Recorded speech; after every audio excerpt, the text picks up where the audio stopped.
What's going on, everybody? I appreciate you tuning into the show. Um, Quick news, I guess, really quickly. You're not going to hear Beaver today. Surprise, surprise. He asked for another day off. It's really not a day off. He did all of his stuff, but he's going to the Yankees game tonight. So hopefully he enjoys that. So Kyle's doing it. You're not going to be able to hear him, but he will be producing the show. You can say hi to him in the comments if you'd like. Lots of games on tonight, and I'm by myself, so let's just get into it first. White Sox and Orioles should be the first game up, if I'm correct. I can't see it on the screen, so let me pull it up my phone so I can see. Sorry about that. Okay, go ahead. All right, so White Sox, Orioles. This is probably one of the better games of the day, if you ask me. I mean, you obviously Dylan Cease on the mound. There's obviously take a look at the White Sox, but if you flip it over to the other side, we're getting Baltimore as a home dog here with Austin Voth on the mound. And I understand that his name doesn't ring bells to a lot of people. I've actually had multiple people DM me today and ask me about him. He's legit. Just take a look at his last 4 or 5 starts on the road against Toronto, 6 innings, no runs. On the road against Tampa Bay, 5 1/3, 2 runs. At home against Pittsburgh, 3 runs. On the road against Cincinnati, another 0 runs. And in his previous ones before that, all good. So there's really nothing you can say bad about Austin Voth. Is he better than Dylan Cease? No. But he's not ridiculously lower than him. There's no question about that, especially the way that he's been pitching right now. And then also, if you take a look at what Dylan Cease has been doing, obviously he's been great. Even 3 runs against the Astros, it's not that bad, but he doesn't go deep into the ball game. Take a look at his last couple of starts, all of them 6 innings, and then yesterday, or his last time out was only 5 innings. So then you're going to get at least 4 or 5 at bats against the Chicago White Sox bullpen that since the All-Star break has been near the bottom, if not one of the worst bullpens in Major League Baseball. Take a look at the Baltimore side of the bullpens. They've been one of the best in Major League Baseball since the All-Star break and pretty much all year long, even with the trades that they made. So I have 2 plays I'm going to make in this game. One of them is an SGP. Baltimore plus 1.5, under 11.5. It comes back at minus 110. I'm going to do that for 0.75 units for a couple reasons. One, we all know how good Baltimore's been on the run line this year. Like I said, both starting pitchers are good. I think it stays under 12. And then I'm also going to play a half unit on Baltimore at plus 115 as a home dog. Like I said, I think that the lineups are a wash. I didn't really talk about that, but the White Sox have some firepower at the top with Abreu and stuff like that. But besides that, the bottom of that lineup is extremely weak. So I think the lineups are maybe a wash. I give Baltimore the edge in the bullpen, and the starting pitching, I guess, is a slight lean to the White Sox. But I'm getting a home dog at a plus price with a team that continues to find ways to win against a team like the White Sox that's, I think, under 500 on the road and just finds ways to lose. So that's how I feel about that game. I'm all over Baltimore today. All right. Next game up, Atlanta and the Pittsburgh Pirates. Max Fried on the mound for the Braves. Pirates are going to be sending out the man, the myth, the legend, JT Brubaker. And for as much as, like I said, we always like to mess around and talk about how bad JT Brubaker is. And again, he's bad. But at the same time, he doesn't pitch horrible. I mean, he's coming off a really good performance, 7 innings, no runs against against the Red Sox. And before that, 2 runs against Arizona on the road, 3 runs against Baltimore on the road. But again, he's another one of those guys that more times than not is not going to stay in this ball game for very long. Max Fried, on the other hand, has been a stud for the Braves. There's no question about that. The issue is the price with this game. I do think that the Braves win pretty easily. Minus 145 isn't something that I really like to play with the run line, but I do think that they win pretty easy. So I'm going to go Braves minus 1.5 at minus 145 for 0.75 units. But then I'm also going to pair the Braves with another team in this early window that I think has a pretty easy game to win, and that's the Phillies. So I'm going to go Braves, Phillies, money line parlay at plus 106 for a half a unit as well. So like I said, Brubaker, decent, but that Pittsburgh bullpen is just god-awful, and the way that the Pirates have been playing right now, or the Braves are just playing right now, it's just hard to get away from them. So what's up, everybody? I see you in the comments. It's hard for me to go back and forth and look at them, but I do appreciate it all. I'll come back at the end and look at all of them. So let's just go to Phillies and Reds for the next game up, since they are in that parlay. I actually paired the Phillies with somebody else in this game too. I paired the Phillies with the Mariners, which is like one of the last games on the board. It comes back at plus 105, and I'm going to do that for 0.75 units. But I'll stay on the Phillies. I'll talk to the Mariners when I get to that game. Ranger Suarez for the Phillies wasn't the guy that we thought he was going to be earlier in the year, but I mean, he has just been on a roll for them lately.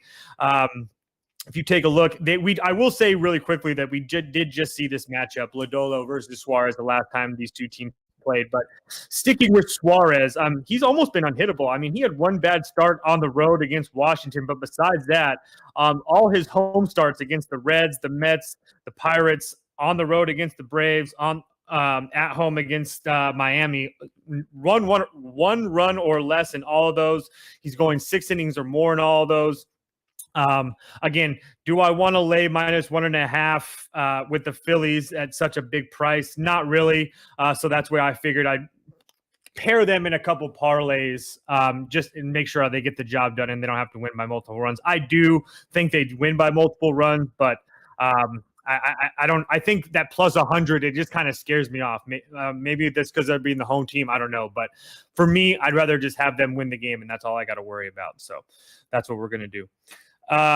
Next game up will be Mets and the Yankees. Man, this is going to be a really fun game to watch. That's for sure. Taijuan Walker and the Mets facing off against Frankie Montas and the Yankees. And it's been pretty well documented that how bad Frankie Montas has been for the Yankees. I don't know if he's really that bad, but I've said it many times about Manaea and other guys. When you have a guy that leaves Oakland, there could be issues. I understand that he dealt with a death in the family before the St. Louis start or whatever it was, and whatnot. He looked decent against Boston. I mean, five innings on the road against Boston. I mean, that's not really horrible. But he got lit up against Toronto as well. And then if you flip it over to the Mets side with Taijuan Walker, he's pitched his last 2 starts. He's been fine. He left against against Atlanta. I thought he was going to be injured, at least miss a start or so. And he's right back up on the pony. So he must be feeling fine. I don't know how much I trust that, but either way, his last 2 starts in Yankee Stadium, he went 6 innings and gave up 5 the first time and 3 the second time. I have a sneaky, weird suspicion that the Yankees win this ball game. Do I want to lay minus 130 to see it? No. So I'm just going to take the over instead. Over 8.5, minus 120 for a full unit. I do think that both teams score some runs here today.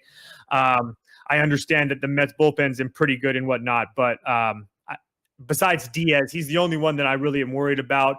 And again, with the Yankees, I do think that it's kind of nice that now that they've won a couple games, they've scored a couple runs. Benintendi has that bat going. That's going to help a little bit.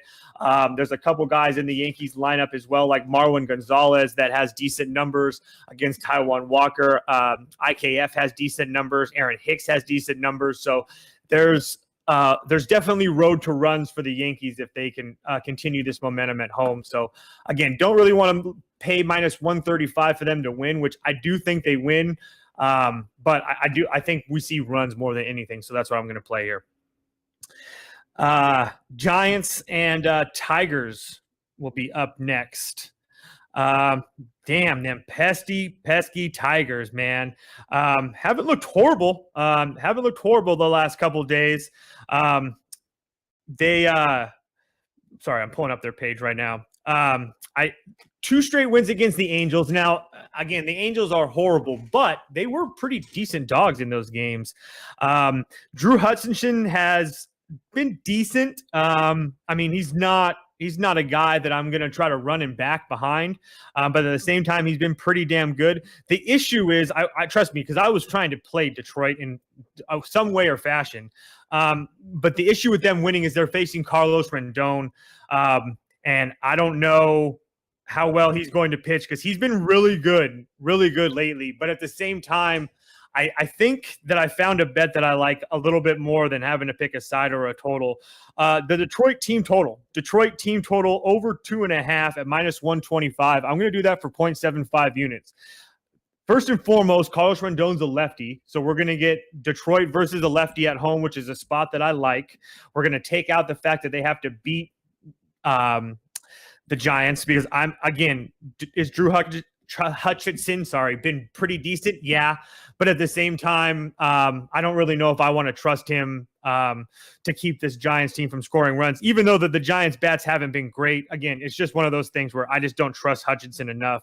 But again, I don't trust the Giants bullpen either. So I think that 2.5 at a decent price, I think gets the job done. Detroit's hit this number over 2.5 in 8 of their last 10 games. So, I mean, again, as long as they get at least 1 or 2 off of Rendon, which I think is really, really possible, to get 1 or 2, like I said, off of that weak Giants bullpen is definitely possible too. So that's how I'm going to play this one. -125 for 0.75 units.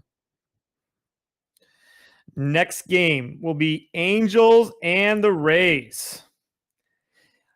And here's one of my dogs today. I'm taking the Angels today, guys. Angels on the money line. It's moved a little bit. You're getting them at plus 155 now, and I'm going to do that for 0.75 unit. Look, have the Angels been winning games? No, not really. Again, they didn't look really good in Detroit, but Jose Suarez has been very, very good for them. He's coming off a loss against Seattle where he went 5 1/3 and didn't give up a run. But he had 2 starts against Oakland where he didn't give up a run, against the Royals where he didn't give up a run. The Dodgers got to him, but against the Orioles in Houston, he looks pretty decent as well. And then if you take a look at Corey Kluber, I mean, does he really strike you as a guy that should be that should be a -180 favorite at home? 2 runs against the Yankees, that's decent, I guess. But the Yankees, we all know how bad they've been lately. So is that really decent? I don't really know. 7 runs against Baltimore, 3 against Detroit, 4 against Cleveland, another 5 against Baltimore again. And then if you take a look at his history against LA, he's already faced this LA team. It was on the road earlier in the season, but he only went 3 innings. He gave up 11 hits in 8 runs. And then the time before that in 2021, same thing. 5 hits and 5 runs. So I think with Trout coming back, we have a rested Ohtani. Ohtani didn't play yesterday. He'll be back in the lineup today. I'm going to take a shot with the Angels here. I think that we have a better starting pitcher. The Rays lineup hasn't really done anything that's really been impressing me the last 10 games. So again, I think this is a really good price on an Angels team that is kind of playing with house money. Yeah, but like I said, I like the fact that Ohtani's rested. They got Trout back in the lineup. Trout has very good numbers against Kluber. So I think them at a big plus price is the way you got to go here. Next game is Twins and Astros. Oh, I'm sorry. It's Blue Jays at Red Sox. I apologize. Blue Jays at Red Sox. This was actually a really hard game for me. And the only reason I say that is because I still think, regardless of what some people think, I still think there's some value on the Red Sox. 6-4 their last 10. They lost 2 out of 3 to Baltimore, but they were in all those games. They lost 5-3, they won 4-3, and then they lost 10-15. I mean, when you score 10 runs in a major league game, most of the time, I would probably say venture 75-80% of the time you win the game, but they didn't. But again, they're scoring runs. Scored 5-8 against Pittsburgh, so this team is scoring runs. Is Winkowski one of those guys that you can really get behind and trust? Some say no, but I don't really think he's really that bad. He doesn't walk a lot of guys. He definitely doesn't strike out a lot of guys. But if you take out that start against Pittsburgh where he gave up 3 runs, no one's really got to him besides Cleveland. And Cleveland's one of those teams that's has shown throughout the year that they're really good. And when they're not, especially when they're on. But again, he's not walking people. And then the Blue Jays. on the road, they're not a team that I can trust. On the road this year, they're 29-30. They're 14 or 12 games over 500 or whatever it is at home. I'm taking the Red Sox here today, guys. I'm taking the Red Sox on the money line, plus 120 for 0.75 units. Has Ross Stripling been really good for them? Yeah. But at the same time, Baltimore's already seen him. It was a no decision in Boston. He gave up 2 runs. I think that's an edge to Baltimore. Boston. Winkowski. The Blue Jays haven't seen him either. I also know that all the money in the world is on Toronto, so I want to push back against that a little bit.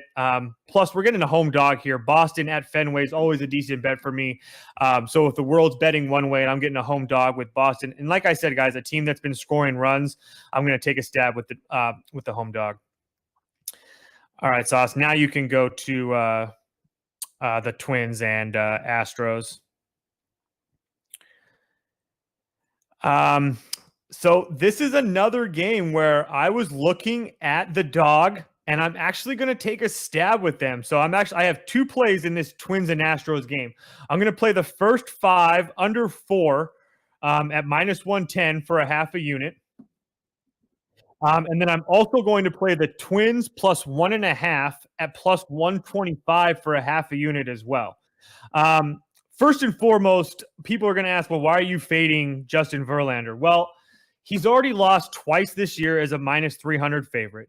And he hasn't been the dominant guy that we have seen him been over his last 2 starts.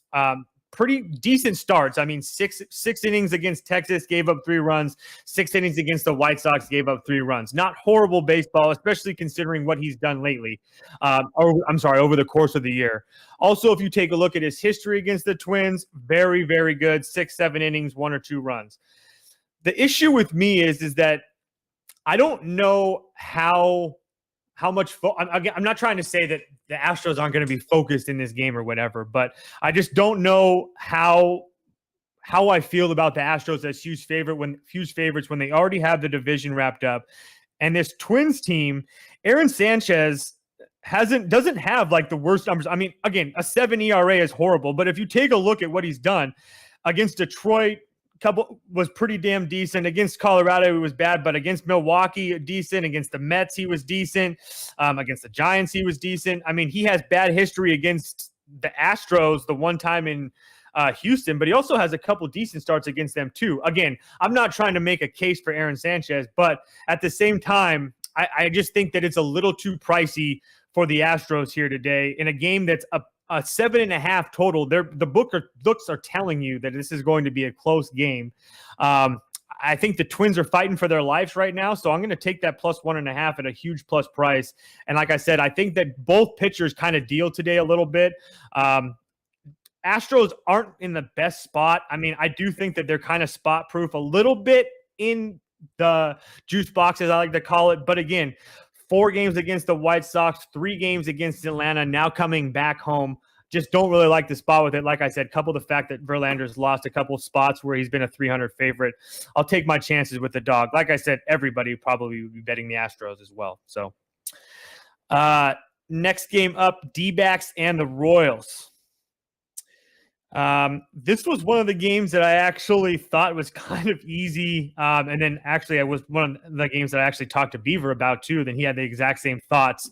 I'm just going to play the over in this game. Diamondbacks Royals over 9 at minus 105, for just a half a unit. I liked it better at 8.5, but it moved, and I'm not going to give out a number that's not out there anymore. But 2 bad teams, with 2 bad pitchers, that can score runs at times. I mean, Arizona has shown that they can score runs. I mean, 11 runs in their last 2 games against a team like the St. Louis Cardinals that pitches their whole pitching staff's pretty well. And then before that, I mean, they had a 1 up there, but a 5, a couple 7s, and a 6. So Arizona can score runs at home, on the road. Especially against Heasley, who's been just absolutely horrible this whole year. He had one good start against Houston, where he went 6 innings and he gave up 1 run. And besides that, it's been really, really bad. I think both bullpens are well, I know that both bullpens are near the bottom of the league. So I think that we see runs here tonight. And like I said many times before, Kansas City at home usually scores a lot of runs. We saw yesterday them put six up against the White Sox. So I think they can do that again here today. I think we see runs here today. So I'm all over that over here. Rangers and Rockies is going to be the next game up here. Lots of games today. Oh, yeah, sorry. I'm not going to play because I don't know what happens in this first game. It's not over yet. So um, um, I'll post it if I have anything on that, guys. Rockies and Rangers. I really wanted to play the Rangers here, guys. I didn't. I'm playing the Rockies on the money line at -115 for 0.75 units. I'll say why I like the Rockies first. First of all, the Rockies at home are always definitely a look for me. And then Marquez is another one. Really good numbers against Texas in his career. Last two games against Texas at home here, 13 innings, only given up 3 runs, 11 strikeouts. Pretty decent numbers for him. He's coming off 2 straight games against the Cardinals where he pitched actually pretty good against them. And we all know how well the Cardinals hit the ball. So again, in his last start, besides anybody against the Cardinals, it was the Snakes when he gave up 6 innings and 2 runs. And then if you flip it over, you take a look at Texas. Dane Dunning, one of the guys that you kind of want to target when he's at home, but on the road, his ERA balloons up. His OPS numbers balloon way up. Again, I don't really like the spot for them either. They had to play Minnesota yesterday and then come get on the plane and travel to Colorado. Not to mention they had an extra inning game on Sunday. The Rockies stayed home, got a day of rest, can plan and all that stuff now. So spot leans to Colorado as well. Rockies as a cheap price at home. I just got to take it. All over the Rockies here today. Next game will be the. Sorry, my phone froze. Yep, Cleveland at San Diego. And this is another one where tried to find myself looking toward the dog, but I couldn't do it. I'm going to take San Diego here, -140 for 0.75 units. Look, has Savale been really good for Cleveland? Yeah, but at the same time, like, look at the teams that he's facing. Detroit twice, the Royals, the White Sox 2 weeks ago or 3 weeks ago when they were playing like crap. The Yankees, who've been playing like crap. Boston that was playing like crap. I mean, again, just no teams that are really scare me. Do the Padres bats scare me right now? No, not really. But I will say that Mike Clevenger is a guy that I really like betting on. He's a guy that has been pitching much better lately. If you take out the bad start against LA, he's been really good for them. Only 4-4 on the year, but at the same time, he's already faced his Cleveland team. He went 4 2/3 and gave up 3 runs, but that was one of his first starts of the year and coming back off an injury. I think that if he was going to fade, I think that we would have seen it by now, but I think that he continues to get stronger. He went 7 innings against Colorado, 7 innings against Detroit. He only went 4 1/3 his last time out. I think we get 5 or 6 really good innings from Clevenger tonight. The Padres at home definitely been playing much better lately. They're one of those teams that are like around 500 on the road, but 11 or 12 games over at home. So, and then same thing with Cleveland. Cleveland a little bit better away, but at the same time, again, I think that the Padres still have yet to show us what they're capable of. And I think that I think that we're getting a number like this because Savale has pitched decently. But like I said, the teams that he's faced do not compare to the Padres team. And as much as the Padres haven't shown that they can score runs, I think that sooner or later it's going to break out. And Savale with a guy that with an ERA north of 5.5, I think they could possibly break out here tonight. San Diego money line -140 for 0.75 units. And yeah, Quincy, I agree. The Padres are a little bit overrated. I couldn't agree with you more. But at the same time, I think Savale is a little bit more overrated. All right. Brewers, Dodgers. I guess probably the game of the night. Two teams that are both in the playoff race. I guess the Dodgers aren't in a race. The Dodgers are going to make it, but I'm not so sure. I'm pretty sure that the Brewers end up getting in, but the way that they play sometimes it makes you question it for sure. Corbin Burns on the mound. Getting him at a big plus price is definitely worth a look. But unfortunately for him, he's facing the guy that I just have been riding all year and continues to get me wins. And that's Tony the Rent Payer Gonsolin. Look, I'll say my bets first. Dodgers money line -150 for a full unit. Dodgers -1.5 plus 145 for a half a unit.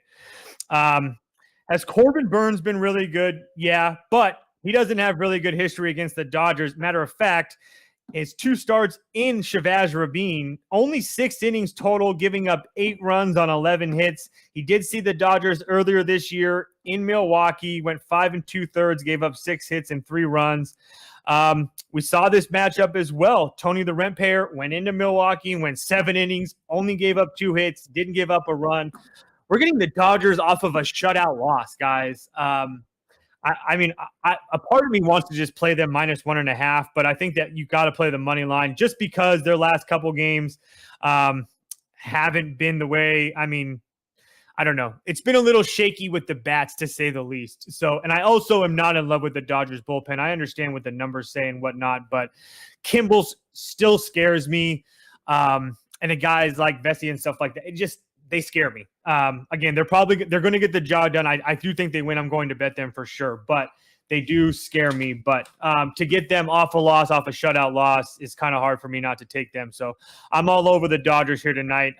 Like I said, Corbin Burns doesn't have the best numbers against him, and he hasn't been lights out over the last month and a half or so either. So again, Dodgers off a shutout is almost like a no-brainer for me. So next game. Last game, Nationals at the Mariners.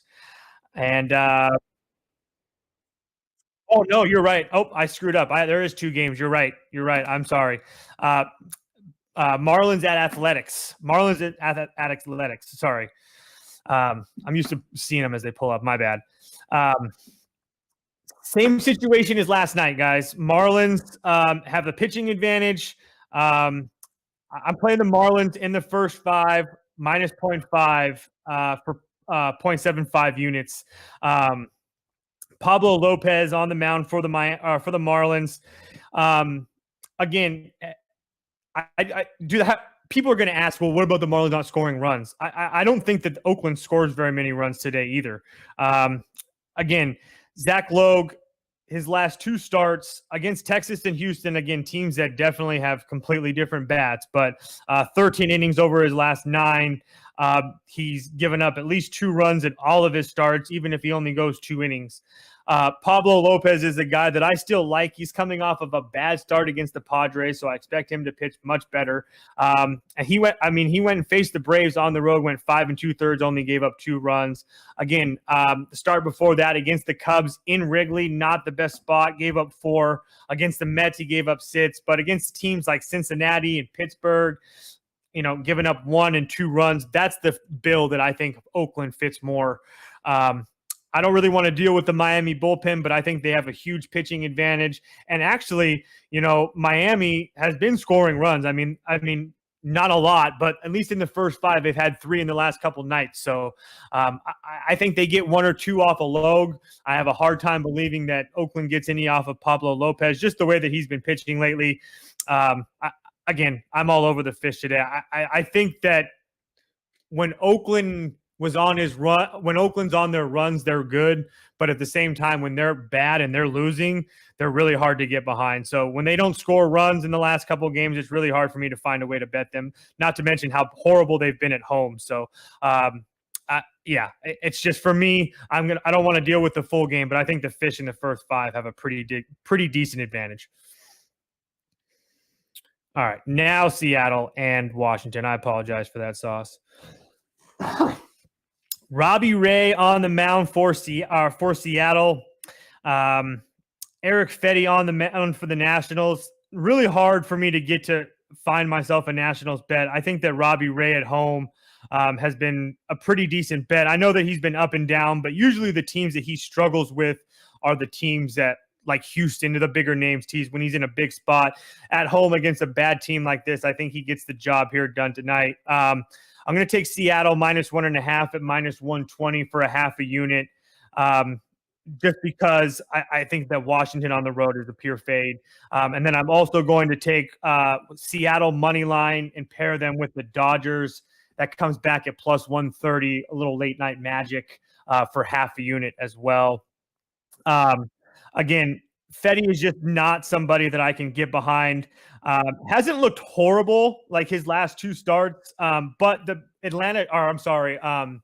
Seattle just saw him a couple starts ago. He didn't pitch horrible against them. He went 5 1/3 and gave up 6 hits and 2 runs, but he walked 3 guys, only struck out 1. I think now that they're seeing him again at home, Julio and them all back in the lineup, I think it's Seattle cruises to a win here today. So that's it for the games here today. I do have a couple hit parlays for everybody. And a couple props. I'm going to save a few of them for the VIPs, but it is Dinger Tuesday, so I'll give my Dinger Tuesday bets out first. I got 3 of them, so now that I've learned that you can actually do more than one game, I've got 3 games. I'm taking Francisco Lindor at +400 with the Mets, taking Austin Riley at +350 for the Braves, obviously.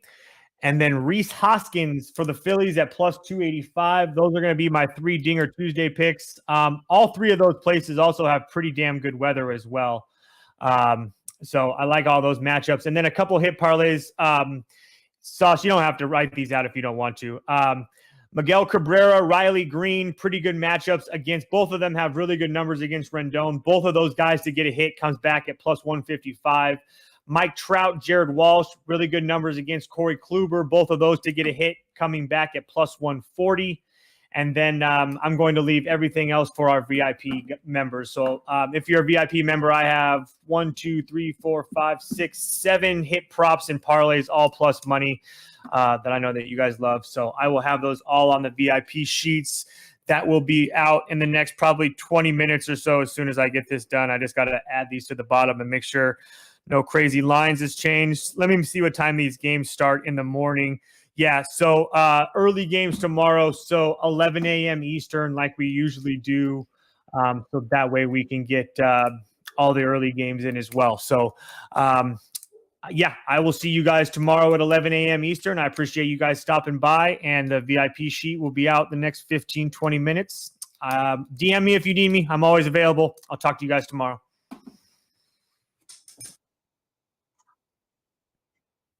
Sorry about that.